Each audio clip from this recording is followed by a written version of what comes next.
Hoy os traigo una historia de esas que te marcan, la de una comunidad que cambió por completo su futuro al cambiar su forma de ver el mundo que tenía justo delante. Es un viaje que nos enseña cómo algo tan simple como una percepción puede transformar un ecosistema entero y con él la vida de toda su gente.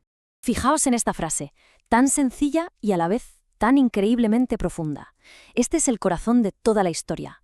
Resume un cambio de mentalidad brutal para la comunidad de Playa Verde, en la costa del Pacífico colombiano. Vamos a ver paso a paso cómo consiguieron pasar de ver solo monte a entender que lo que tenían era vida. Para entender esta transformación, primero tenemos que irnos un poco atrás en el tiempo, a una época en la que el manglar era visto, pues eso, como monte. Un simple recurso que parecía no tener fin, pero cuyo valor real como ecosistema era un misterio para quienes vivían de él. Es que, a ver, la vida en Playa Verde y el manglar eran una misma cosa. De sus aguas, de sus árboles, salía la comida, el dinero para las familias y hasta su cultura. Recolectar piangua, que es un molusco, o cortar madera para las casas y para cocinar, no eran solo trabajos, eran la base de todo, la supervivencia diaria. De aquí sacamos todo, siempre ha sido así. Esta mentalidad que pasaba de padres a hijos lo explica perfectamente. El manglar no era un ecosistema que había que cuidar, era como una despensa gigante que nunca se vaciaba. O eso al menos es lo que parecía. No se cuestionaba, simplemente se usaba. Pero claro, esa sensación de abundancia infinita pues tenía fecha de caducidad. Y llegó un momento en el que la propia comunidad empezó a notar las grietas. Las señales de que el manglar se estaba ahogando se volvieron imposibles de ignorar. Y aquí es cuando el problema dejó de ser algo teórico. Se convirtió en el pan de cada día. La deforestación dejó las raíces de los mangles al aire, el suelo empezó a volverse blando, inestable, y el agua de las inundaciones, de repente, llegaba hasta la puerta de las casas. Pescar, de pronto, ya no era garantía de nada. Ya no hay tanto pescado, toca ir más lejos. En la voz de este pescador se puede sentir todo el peso del daño. La escasez significaba tener que esforzarse el doble, irse mucho más lejos con la barca, sin la certeza de traer algo a casa. El verdadero cambio de chip empezó cuando aprendieron a hacer una distinción que es clave. Una cosa eran las amenazas que venían de fuera, como las tormentas cada vez más fuertes o la subida del mar, y otra muy diferente era su propia vulnerabilidad interna, las casas construidas en zonas peligrosas, la deforestación que ellos mismos causaban.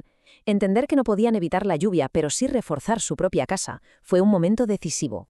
Y aquí es donde la historia da un giro de 180 grados. La preocupación se convirtió en acción, y el motor de ese cambio fue el conocimiento. La comunidad estaba a punto de aprender a mirar su propio hogar con unos ojos completamente nuevos. La pregunta es obvia, ¿no? ¿Cómo se pasa de explotar un recurso sin pensar a protegerlo con conciencia? Pues la respuesta, que es lo más interesante de todo esto, no vino impuesta desde fuera, sino que fue un proceso de redescubrimiento que nació de la propia comunidad. Esto no fue una charla teórica y ya está, para nada. Fue un proceso activo. La comunidad se puso a trabajar. Hicieron mapas de su propio territorio, marcando las zonas que antes rebosaban de vida y ahora estaban muertas. Ver el daño con sus propios ojos les hizo entender su parte de responsabilidad y finalmente reconocer al manglar no como un recurso, sino como su gran protector. Y esta fue la gran revelación. El clic en la cabeza de todos. El manglar dejó de ser solo un monte para mostrarse como lo que realmente era. Un sistema vivo, complejo, una barrera natural que los defendía de las tormentas, un nido para miles de especies y un guardián que regulaba el agua. Era su escudo. Con esta nueva perspectiva, la historia se llena de esperanza. Ahora vamos a ver cómo todo ese conocimiento se tradujo en acciones reales, acciones que empezaron a devolverle la vida al manglar y con ello la seguridad a la comunidad. El aprendizaje se transformó en pura acción comunitaria. Ya no valía con entenderlo, había que hacer algo. Y vaya si lo hicieron. Se organizaron para reforestar, delimitaron zonas protegidas, aprendieron a hacer una recolección sostenible y abrieron nuevos caminos, como el ecoturismo, con los más jóvenes formándose como guías de su propio futuro. Si acabamos con todo hoy, mañana no tendremos nada. Esta frase de un líder de la comunidad resume a la perfección la nueva filosofía. Es el salto de pensar solo en el presente a empezar a construir un futuro para las generaciones que vienen. Y así llegamos al corazón de la historia, al mensaje final.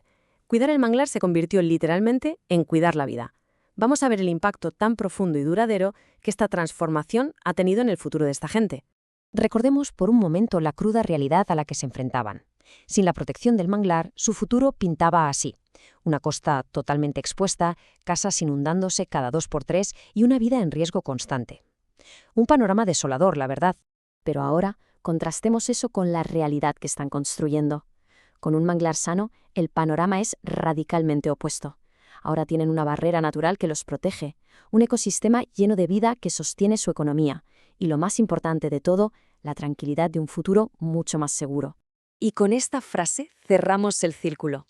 Es casi la misma voz del principio, pero la perspectiva ha cambiado por completo. Han pasado de sacar todo del manglar a entender que es el manglar quien les da protección, les da vida. Al final, el mensaje es potentísimo. La educación, cuando es participativa y nace de la propia gente, transforma realidades. Esta historia nos deja con una reflexión final muy poderosa. Cuidar el manglar es ni más ni menos que cuidar la vida. Y nos deja una pregunta en el aire. ¿Cuántos otros manglares tenemos a nuestro alrededor, esperando a que aprendamos a verlos no como monte, sino como la clave de nuestra propia supervivencia?